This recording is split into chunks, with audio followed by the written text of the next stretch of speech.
There is a different world that awakens when the sun goes down.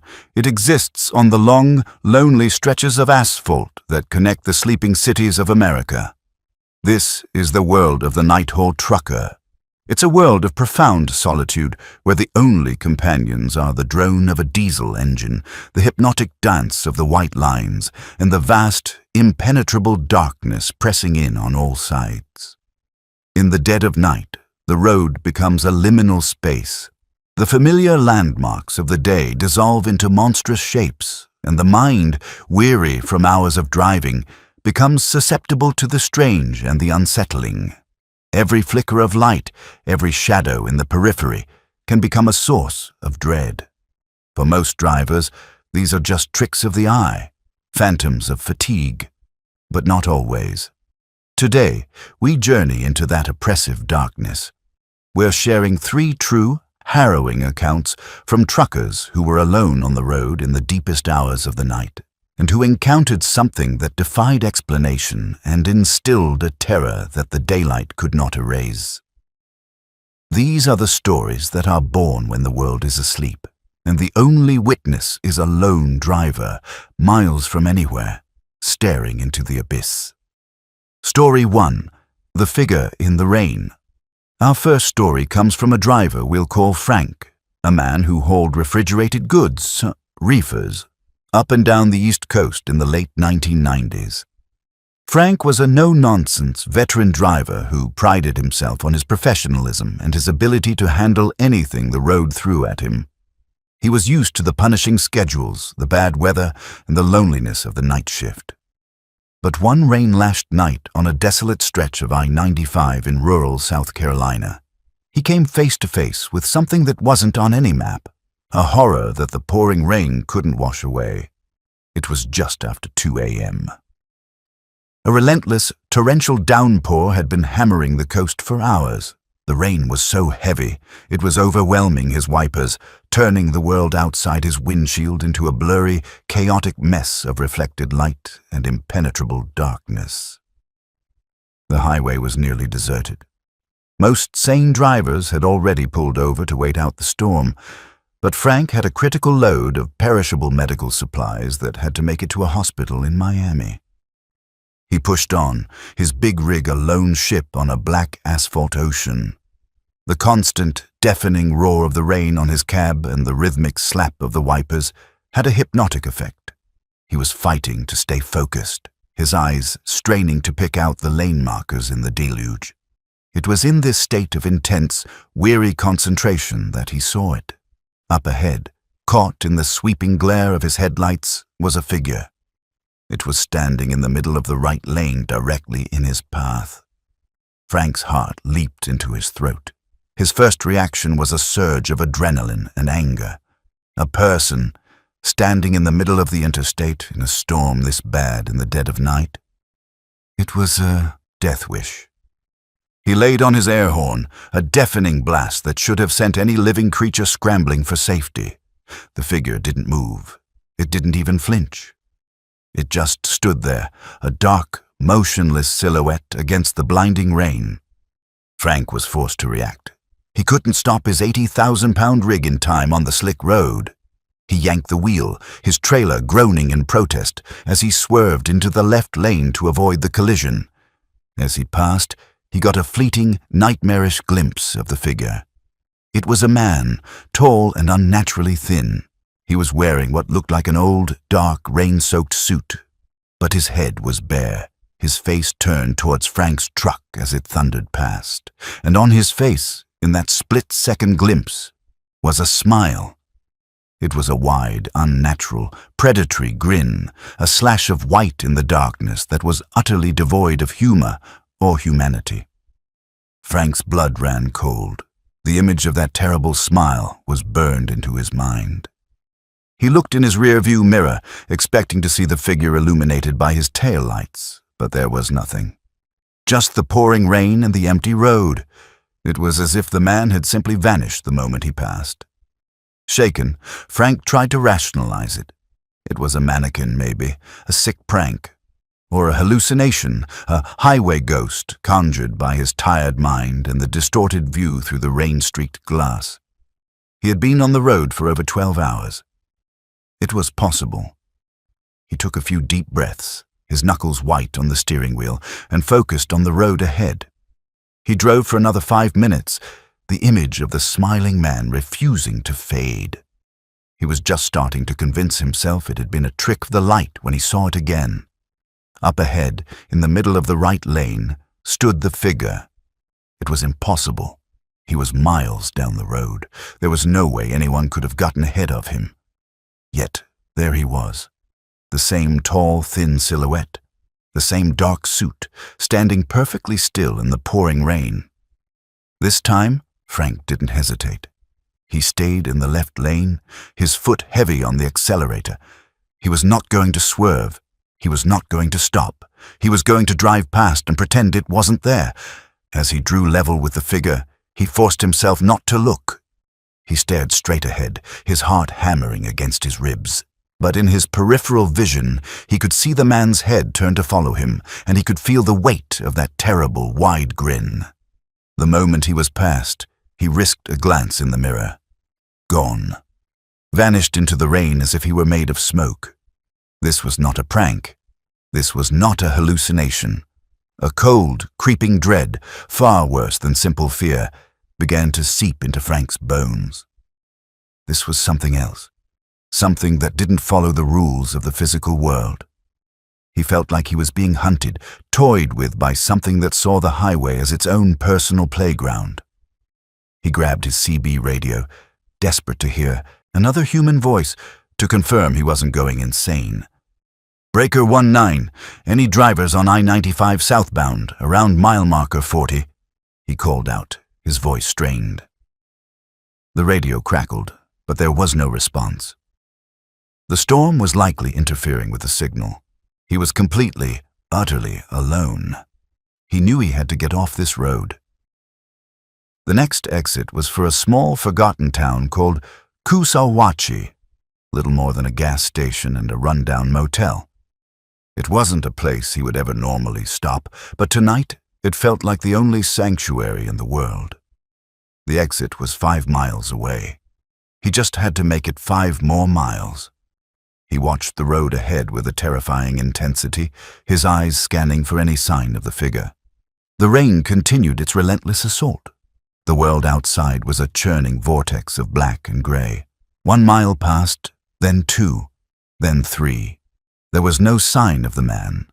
A sliver of hope began to dawn in Frank's mind. Maybe it was over. Maybe it had given up. He was on the 4th mile, the exit sign just visible through the deluge, when his engine sputtered. It coughed once, twice, and then died.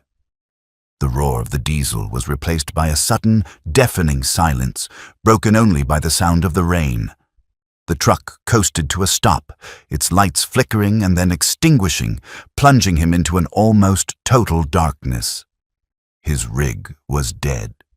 In all his years of driving, his truck had never once broken down like this. Not once. Frank sat there in the dark, paralyzed by terror so profound it was almost sublime. This was not a coincidence. The breakdown here, now, it was deliberate. It was part of the game. He was a mouse in a trap, and the cat was coming to play. He fumbled in the darkness for his mag light, its heavy, metal form a small comfort in his trembling hand. He peered through the windshield, but he could see nothing but his own terrified reflection in the glass. He was afraid to turn on his hazard lights, afraid to do anything that might announce his presence, even though he knew with a chilling certainty that the thing out there knew exactly where he was. He waited in the suffocating silence. The minutes stretched into an eternity. Every drop of rain on the roof sounded like a footstep. Every gust of wind sounded like a whisper. His mind was a canvas, and fear was painting its masterpiece. Then he heard a new sound. A soft, slow, rhythmic tapping. It was coming from the back of his trailer. Tap, tap, tap. It was the sound of a single finger tapping patiently on the metal door of his reefer unit. Frank's breath hitched in his throat. The figure was no longer on the road. It was at his truck. It was inspecting its catch. The tapping slowly, methodically, moved up the side of the trailer. It was a leisurely sound, the sound of something with all the time in the world. Frank sat frozen in his cab, listening as the taps grew closer. They reached the cab. They moved along the passenger side. He could hear the odd, faint tink, tink, tink as it tapped on the fuel tank, then the door. The tapping stopped right at the passenger side window, just a few feet from where he sat. He held his breath, his eyes glued to the dark window, expecting to see that terrible, smiling face materialize out of the rain. But there was nothing. Just darkness. A moment of silence. Then, the handle of the passenger side door jiggled. It was a soft, testing jiggle at first. Then it became more forceful. The handle rattled violently, the sound unnaturally loud in the small, dark cab. Frank let out an involuntary cry. He had locked the doors. He knew he had locked them, but in his panic, he couldn't be sure. He scrambled across the cab, his hand closing over the lock on the passenger door, pushing it down with all his might, even though it was already locked. The rattling continued, a frantic, violent shaking, as if a wild animal were trying to get in. The entire truck seemed to rock with the force of it, and then, as suddenly as it began, it stopped. The silence that followed was the most terrifying thing Frank had ever experienced. He stayed pressed against the passenger door, his body trembling, listening. He waited for the sound of the glass breaking, for the figure to appear at his own window, but there was nothing. Just the steady, relentless drumming of the rain. He stayed like that for over an hour, a statue carved from fear, until the first, faint gray light of dawn began to filter through the clouds. As the darkness receded, so did his terror, replaced by a shaky, adrenaline-fueled exhaustion. The rain softened to a drizzle. In the growing light, he could see the road was empty. He cautiously tried the ignition. The engine, which had been completely dead, roared to life on the first try. The lights flickered on. Everything was normal. Frank didn't wait. He drove the last mile to the Kusawachi exit and pulled into the dingy gas station, his hands still shaking. He got out of his truck, needing to see it in the light, to assure himself it had all been a nightmare. The truck was fine. There were no scratches, no dents. But when he looked at the passenger side door, his heart stopped for the final time. The entire door, from the window down to the running board, was covered in long, deep, parallel scratches, as if something with claws had been trying to tear its way through the metal. And on the window itself, perfectly preserved in the grime and condensation, was a single, clear handprint. It was too long and slender to be human, with fingers that were impossibly, unnaturally thin. Frank sold his rig and quit the industry that week. He never drove a truck at night again. He had come to understand that some things own the darkness, and the rain is just a curtain for the stage. He had survived his encounter with the figure in the rain, but it had taken something from him. His sense of safety, his belief in a rational world, and his ability to ever again feel truly alone on a dark and empty road. Story 2. The radio out of time. The high plains of West Texas are a lonely place. It's a vast, flat expanse of scrubland and oil fields under a sky so big it can make a person feel utterly insignificant. For a trucker, crossing this part of the country at night is a journey into a profound and almost unnerving silence. Our second story comes from this world, from a driver named Carter, a young man who, in 2014, was hauling drilling equipment from Midland to a remote site near the New Mexico border. It was on this dark, empty stretch of road that he tuned into a radio broadcast that wasn't just from another place, but from another time. Carter was only a few years into his trucking career, but he was already accustomed to the solitude. He preferred the night shift. The roads were empty, the air was cool, and there was a sense of peace he couldn't find during the chaotic daylight hours. On this particular night, the sky was clear and moonless, a black velvet canopy dusted with a brilliant spray of stars. The only light for miles in any direction came from his own headlights, cutting a lonely tunnel through the darkness. His satellite radio had lost its signal about an hour ago, a common occurrence in this part of the country. The silence, usually a comfort, was starting to feel oppressive. He decided to scan the old AM radio band, hoping to pick up one of the powerful border blaster stations from Mexico, or maybe a late-night talk show. He turned the dial, the radio emitting a cascade of static whistles and faint, ghostly snippets of sound. He was about to give up when he landed on something. It was faint at first, buried deep in the static, but it was definitely a broadcast. It was music. Old music, a style he vaguely recognized from his grandparents' records. A big band orchestra with swinging brass and a smooth, crooning male vocalist.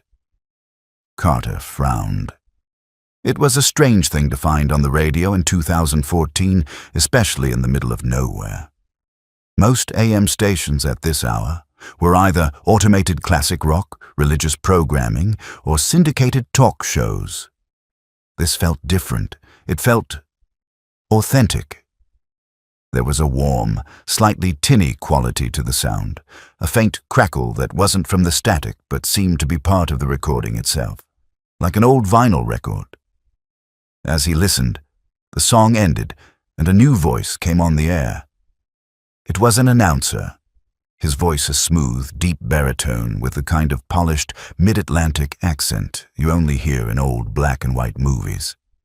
And that was the incomparable Glenn Miller with In the Mood, the announcer said warmly. You're listening to KSKY, broadcasting live from the Starlight Ballroom in beautiful downtown Dallas. It's a wonderful Saturday night here, folks, and the dance floor is just packed. We'll be right back with more music after a word from our sponsor, Blue Ribbon Beer. Carter felt a chill crawl up his spine.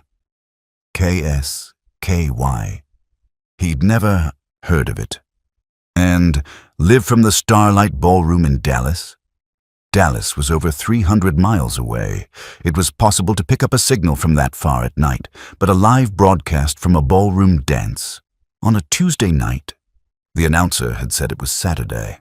He dismissed it as a pre-recorded nostalgia show, a syndicated program designed to sound like an old-time radio broadcast.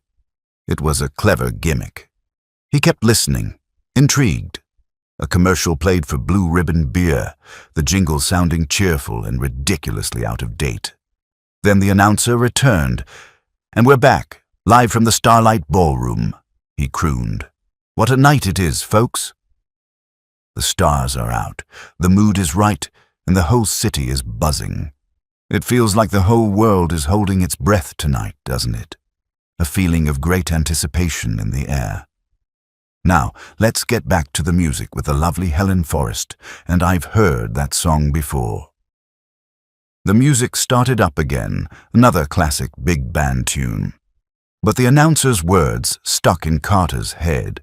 The whole world is holding its breath tonight. It was such a strange, specific thing to say. It sounded like something more than just a description of a lively Saturday night. It sounded portentous. Carter was a bit of a history buff. He pulled out his smartphone, he still had a bar or two of service, and did a quick search. KSKY Radio Dallas. The results made his blood run cold. KSKY was a real station in Dallas, but it had gone off the air in the 1950s. He searched for the Starlight Ballroom. It had been a real place too, a popular dance hall in Dallas. It had burned to the ground in 1968. His hands felt numb. He was listening to a radio station that hadn't existed for over 50 years, broadcasting live from a ballroom that had turned to ash before he was born. He kept listening, now completely captivated, a knot of fear and fascination tightening in his stomach. The music played on, song after song, each one a ghost from a forgotten era. In between songs, the announcer would talk, his smooth voice a strange comfort and a source of growing dread. He never mentioned a date, but his language was filled with clues. He talked about the boys overseas and the importance of buying war bonds. He made a joke about rationing. Carter did another search. Glenn Miller, Helen Forrest, war bonds, rationing. The pieces clicked into place with a horrifying certainty. This wasn't just any old broadcast. This was a broadcast from the World War II era, sometime in the early 1940s. He was listening to a radio signal that was 70 years old. How was this possible? A solar flare? A strange atmospheric condition bouncing a long, dead signal back to Earth? Or was it something else? Was he somehow tuning into the past? The thought was insane, but the evidence was undeniable. The music, the announcer, the historical references, it was all too perfect. The broadcast continued. The announcer's tone began to shift subtly. The cheerful, upbeat energy started to fade, replaced by an undercurrent of anxiety. "It's getting late, folks," the announcer said, his voice a little less smooth now. "But the crowd here at the Starlight Ballroom isn't going anywhere." There's a tension in the air tonight, a feeling that this night is special, a night that people will remember for a long, long time. We're all waiting for news. We're hoping for the best, but, well, let's not dwell on that. Let's have another tune from the orchestra. The music that followed was slower, more melancholic, a ballad filled with a sense of longing and loss. Carter felt like he was a ghost, eavesdropping on a moment of history, a room full of people dancing and laughing on the edge of some great, unknown precipice. What were they waiting for? What news were they expecting? He did one last search, combining all the clues. KSK Radio, Starlight Ballroom, war bonds, and the phrase that had stuck with him, a night that people will remember. The search results loaded, and Carter had to pull his truck over onto the shoulder, his breath catching in his chest. He stared at the screen, at the historical articles and archives that appeared. He was listening to the night of June 5th, 1944, the night before D-Day.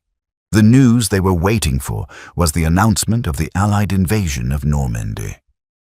The boys overseas were the hundreds of thousands of soldiers about to storm the beaches of France. The world wasn't just holding its breath. It was on the brink of one of the most pivotal and bloody moments in human history. The people in that ballroom were dancing and celebrating, completely unaware that in a few short hours, thousands of young men would be dead. A profound, crushing sadness washed over Carter. He was listening to the last moments of peace, the final, innocent hours of a world that was about to change forever.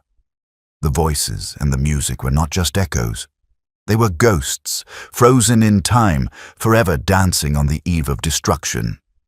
He listened to the rest of the broadcast, which lasted for another hour. The announcer's voice grew more and more strained. The music became more frantic, more desperate. The party was trying to hold back the dawn, to hold back the inevitable news. The final song was a hauntingly beautiful, slow ballad. As the last notes faded away, the announcer came on one last time. His voice was no longer smooth or cheerful. It was heavy with a weary, sorrowful resignation. "This is KSKY, signing off from the Starlight Ballroom," he said softly. "It's been a wonderful evening. To all our listeners, and to the boys, wherever they may be tonight, good luck, and good night." The broadcast didn't end with static. It just stopped. The silence that filled Carter's cab was more profound and empty than any silence he had ever known. He sat there on the side of the dark Texas highway for a long time, the weight of what he had heard pressing down on him. He had been a witness to a moment of history in the most impossible way imaginable. He had heard the voices of ghosts, broadcast across 70 years of time, a final, poignant message from a world on the brink. He tried to find the station again later that night and on subsequent trips, but he never could. It was gone. A once-in-a-lifetime fluke, a tear in the fabric of time that had allowed him to listen in on a single, fateful night. The experience changed Carter. The solitude of the road no longer felt peaceful. It felt thin. He felt like he was driving through a world filled with echoes, with moments of the past that were still playing out just beyond the range of our senses.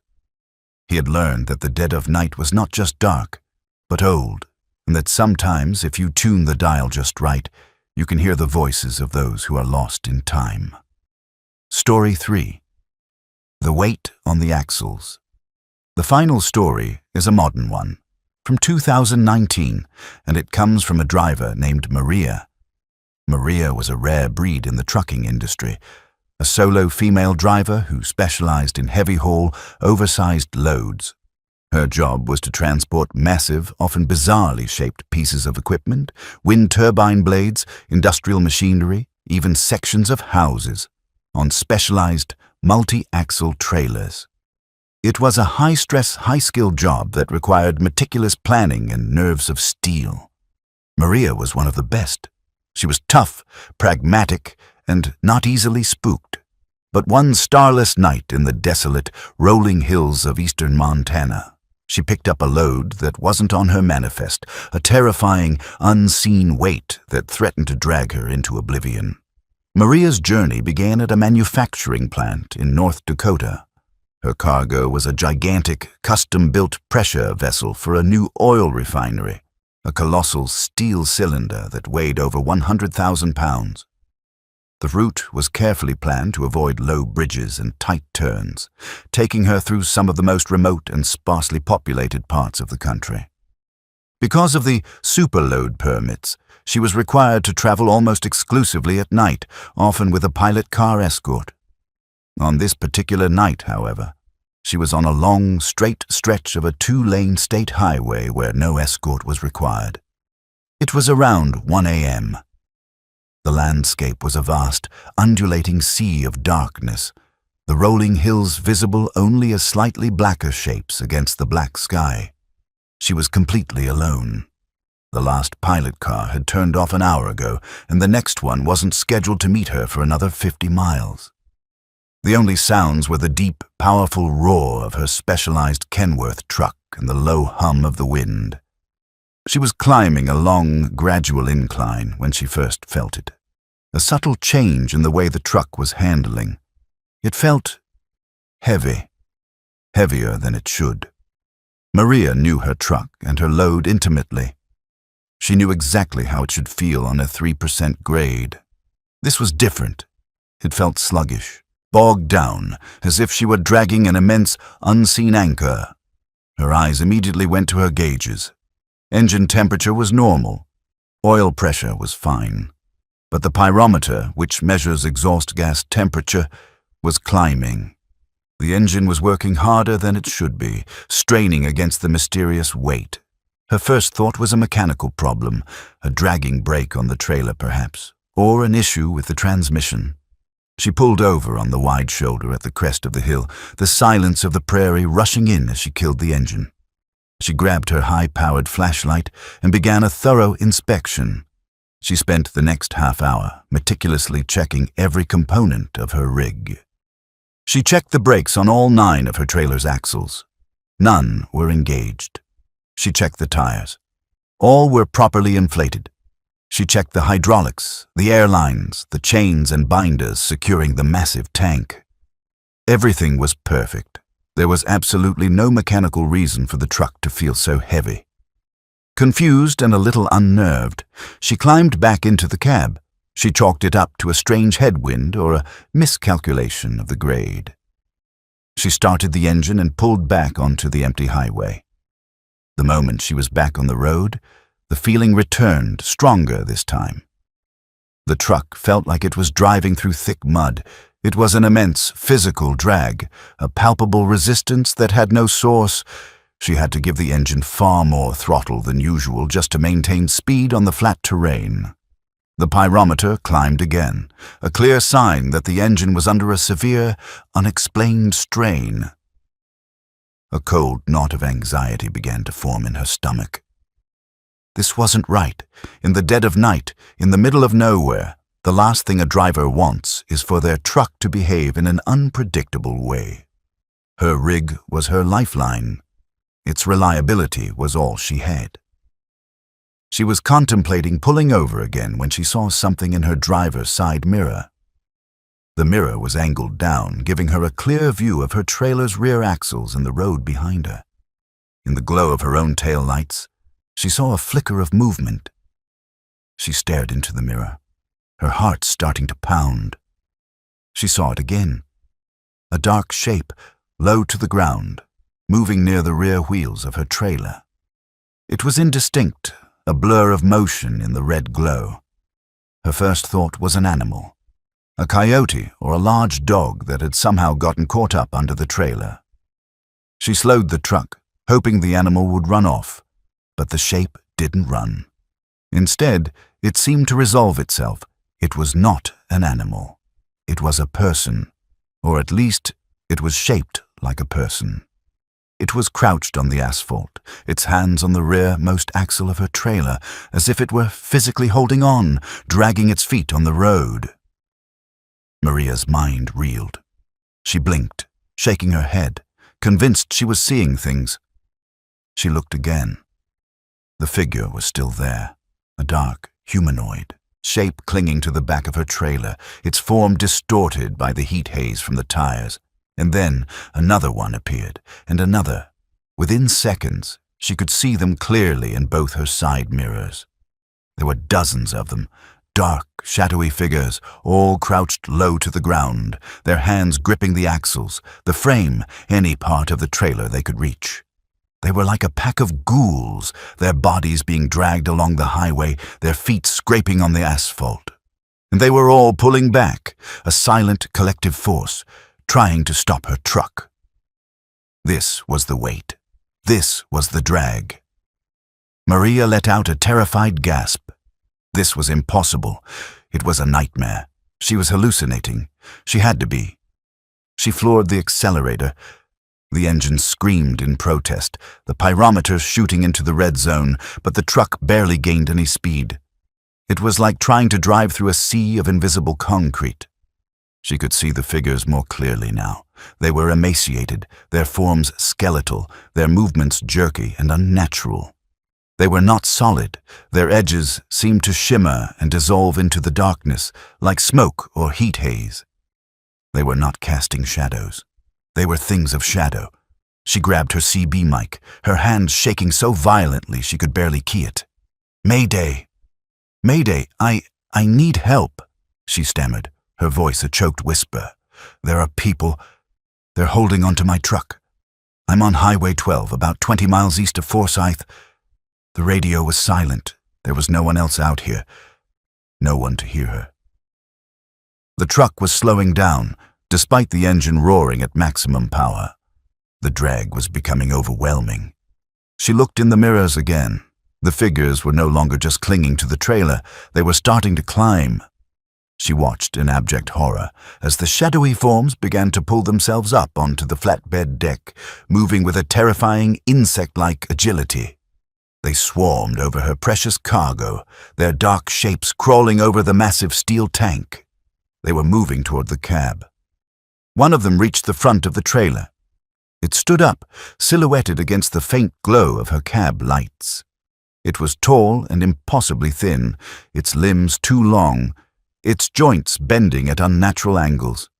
It had no discernible features, just a vaguely humanoid shape made of pure, roiling darkness.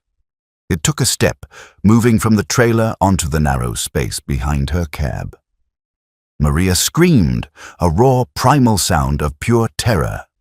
She yanked the steering wheel, swerving violently from side to side, trying to shake them off. The massive rig fish-tailed wildly on the narrow road, the tires screeching in protest. The figures clung on, unaffected by the violent motion. The figure behind her cab took another step, its shadowy hand reaching for the cab door. In a final, desperate act, Maria hit the trailer brake lever, the trolley brake. It was a dangerous move that locked up only the trailer's wheels, a maneuver that could easily cause a catastrophic jackknife. But she had no other choice. The trailer brakes locked with a deafening screech. The entire rig shuddered violently, the trailer trying to overtake the cab. The shadowy figures were thrown from their perches, their forms scattering across the highway like leaves in a storm. For a split second, her mirrors were filled with a vortex of swirling black shapes. And then, they were gone. The truck jackknifed, the cab spinning around to face the trailer in a shower of sparks and tortured metal. It slid to a halt, blocking both lanes of the highway. The engine stalled, the world plunged back into silence. Maria sat there, trembling, sobbing, her forehead pressed against the steering wheel. She had survived. She didn't know how, but she had survived. It took her nearly an hour to get the courage to move. She restarted the truck, and through a series of complex, difficult maneuvers, managed to get the rig untangled and straightened out. She inspected the truck again. There were no scratches, no dents, no physical evidence of the figures at all. But the rear tires of her trailer were worn down, shredded as if they had been dragged for miles against a rough, abrasive surface. She finished her route, delivering the load in a state of profound shock. She reported the jackknife as a mechanical failure, a locked brake. She couldn't tell the truth. Who would believe her? Maria completed her contract and then quit Heavy Haul for good. The memory of that night was too much to bear. She never learned what those things were. Were they ghosts, demons, the hungry spirits of the empty prairie? She only knows that they were real, that they had weight and substance, and that they had tried to drag her and a truck down into their own dark world. She had felt their strength, a collective malevolence that had almost overpowered her 600-horsepower engine. A terrifying reminder that in the dead of night, on a lonely road, you are sometimes hauling more than just the cargo on your manifest.